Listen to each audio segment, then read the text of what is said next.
Real people, real opinions, Real Talk Radio. The multi-award winning Niall Boylan Show. Ireland's classic hits. Good evening, Andrew. Good evening, Jane. The jury heard closing speeches from this morning. What did the prosecution put to them? That's right. So, prosecuting barrister Ms. Anne-Marie Lawler said the evidence of Jozef Puska's guilt was overwhelming. She said so much in the case was plain and obvious, and she hoped the jury would view the evidence in the same way as her. She urged them not to be drawn into the weeds and to not be distracted.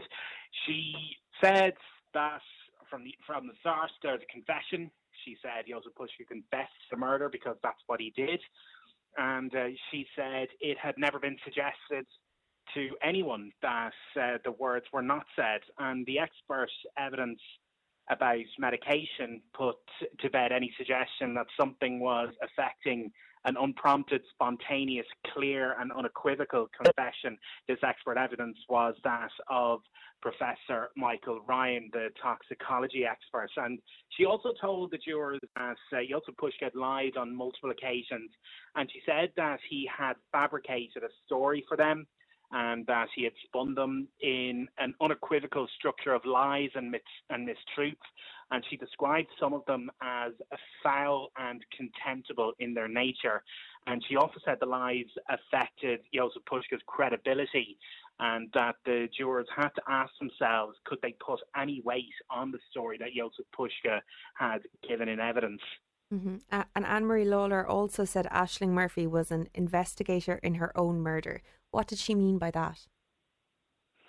Well, she said she made those remarks that she was the investigator in her own murder, and then followed up by saying that Aisling Murphy got the DNA of the person who killed her under her fingernails. And she also said that the evidence of eyewitness Jenna Stack was extremely important, as she had described Jozef Puska holding Aisling Murphy down in the bushes. And Anne-Marie Lawler urged the jurors to use what she called their basic common sense. She said that she was conscious of giving credence to what she described as Jozef Puska's ludicrous and fabricated story, and she said that it was like being through the looking glass of foolishness. But she said that the lies told by Jozef Puska were not benign, they were contemptible. He was suggesting that he was trying to save Aisling Murphy's life when that was patently not what was happening, and she asked the jury to find Jozef Puska guilty of murder. Okay, and then it was the turn of defence barrister Michael Bowman. What did he say in his closing arguments? That's right. Defence counsel Michael Bowman said that the case had to be decided on the evidence and not on emotion, prejudice or sympathy. He said that what happened to Aisling Murphy was without justification. He called it barbaric. And he said that it was futile to suggest that sympathy should not lie with the Murphy family, who had sat in court listening to the evidence. And he said that they did so with such dignity. But he said that the legal principles were even more important in a case like this. And he urged the jurors not to come to a position with a closed mind. He said that that key witness that Anne-Marie Lawler referred to, Jenna Stack, had formed the mistaken impression that Jozef Puska was trying to hurt Aisling Murphy and not help her.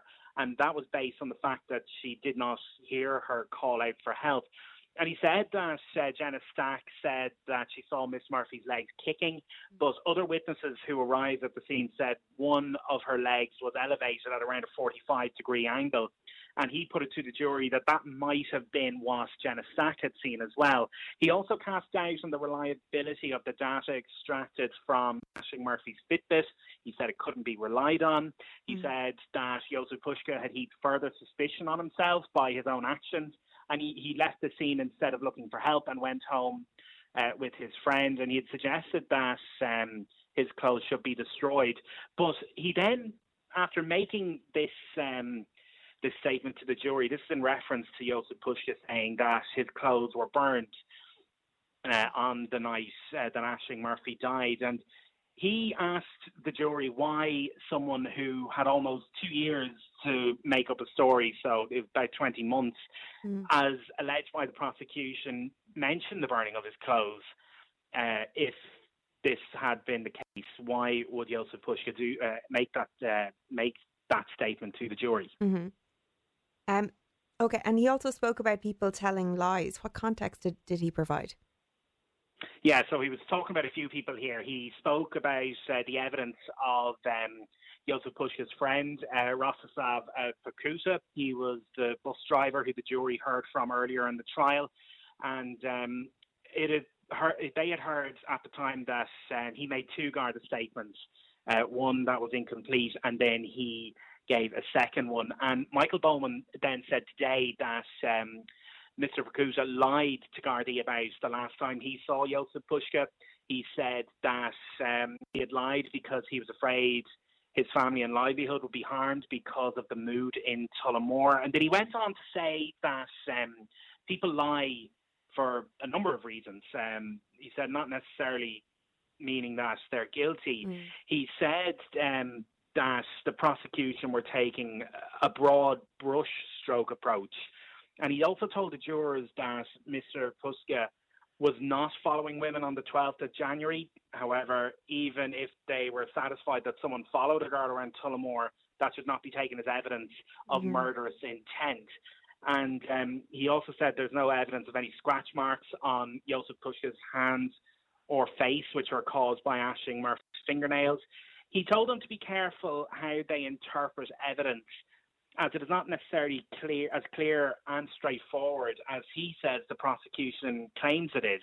And he also, in this, he pointed towards evidence that the jury had heard about an email sent to the Garda press office on the 17th of January. And this was from a man who said he had killed Aisling Murphy. And the court also heard that this man suffered from mental health issues. He drank too much. And he told Gardaí he didn't remember sending the email, and he said that he was very sorry. In relation to this, Michael Bowman said the reliability of this man's evidence was accepted, he says, without equivocation and without further inquiries. And then he said when Josef Pushka said he could not remember his engagement with Gardaí in hospital when he made admissions to murder, that he said Josef Pushka was ridiculed for this. And Michael Bowman then said that Josef Pushka had done no more than anyone else who was at the scene looking to help Aisling Murphy on the 12th of January, and that he did no more than anyone would do in those circumstances.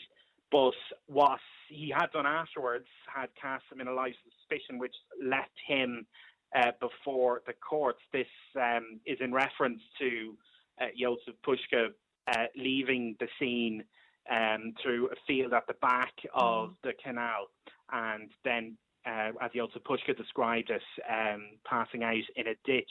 And Michael Bowman said that upon a cold analytical parsing and stress testing of the evidence, he said that the jury could not bring a verdict of guilty. Okay. And did the judge get a start on his charge to the jury? He did. This is Mr. Justice Tony Hunt, and he told the jury that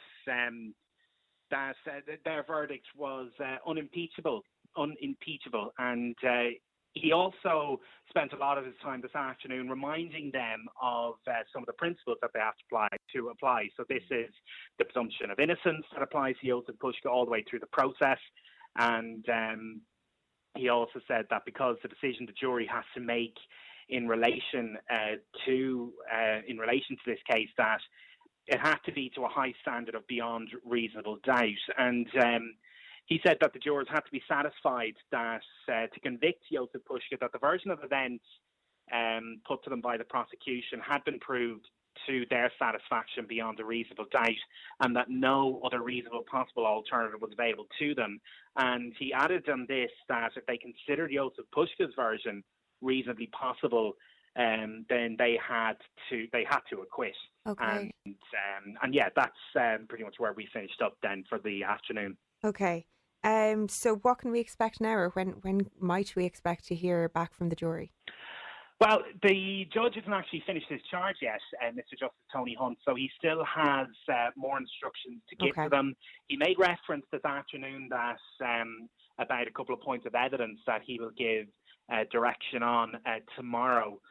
And he said then that he was satisfied that the jury, that he would have the jury doing their job at some stage tomorrow. So ultimately it depends on how much longer Mr. Justice Hunt has left on his charge before he then decides to send the jury for their deliberations. Okay, thank you, Andrew. Then we'll catch up on Thursday. Thanks, Jane. Well, there you go. That trial coming to an end very soon, and a decision by the jury maybe before the end of the week. We don't know yet. But we will keep you informed and keep you updated. And, of course, the next, time we'll talk to Andrew will be Thursday.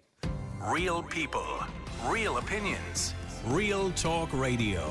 The multi-award winning Niall Boylan Show.